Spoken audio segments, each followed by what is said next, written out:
Iran ইসরায়েলের চলমান বৈরী পরিস্থিতির মধ্যেই সম্প্রচার কাজ চলছিল রাষ্ট্রীয় television Islamic Republic of Iran broadcasting বা আইআরআইবির প্রধান কার্যালয়ে। আচমকা বোমা বিস্ফোরণে কেঁপে ওঠে চারদিক।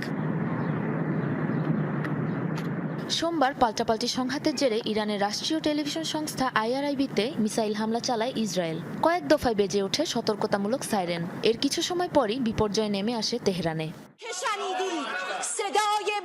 ইসরায়েলের বোমা হামলার সময় সরাসরি সম্প্রচার চলছিল টেলিভিশন কার্যালয়টিতে। হামলার ফলে চারদিকে যখন ভীষণ আতঙ্ক, ঠিক তখনই দৃপ্ত কণ্ঠে খবর পড়ছিলেন ইরানের জনপ্রিয় উপস্থাপিকা সাহারা ইমামি। দৃঢ়তার সাথে জানাচ্ছিলেন ইরানে চলমান ইসরায়েলের নারকীয়তার কথা। বোমা আছড়ে পড়ার পর কোনো রকম অস্থিরতা প্রকাশ না করে শান্ত ভঙ্গিতে চেয়ার ছেড়ে উঠে চলে যেতে দেখা যায় তাকে। ধসে পড়তে থাকা ভবন কিংবা বোমার আঘাতে উড়ে আসা ধ্বংসাবশেষ কিছুতেই যেন বিচলিত হননি সাহারা।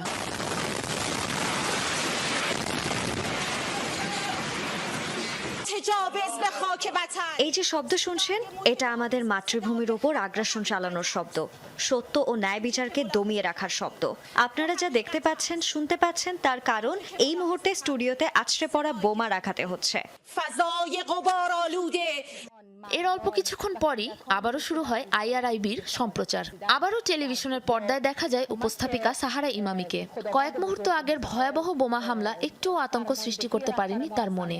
অবিচলিত ধীর ভঙ্গিতে খুবই স্বাভাবিকভাবে কথা বলতে দেখা যায় তাকে। খুব বেশি সময় লাগেনি সাহারার এ সাহসিকতা ছড়িয়ে পড়তে। হামলার এ ফুটেজ নিয়ে সামাজিক যোগাযোগ মাধ্যমে শুরু হয় তোলপাড়। রাতারাতি আরও জনপ্রিয় হয়ে ওঠেন অকুতোভয় এ নারী। হামলাটি আসলে ভবনকে টার্গেট করে করা হয়নি, করা হয়েছে বাক স্বাধীনতাকে থামাতে। গেল কয়েকদিন ধরে ইরানে প্রতিদিন চিহ্নিত করে বহু নারী, শিশু, সাধারণ মানুষ নির্বিচারে হত্যা করছে ইসরায়েলিরা। এ সত্য প্রচার না করতে দেওয়ার উদ্দেশ্যেই এই হামলা করা হয়েছে। তবে আমাদের চুপ করানো এত সহজ না। সত্য প্রচার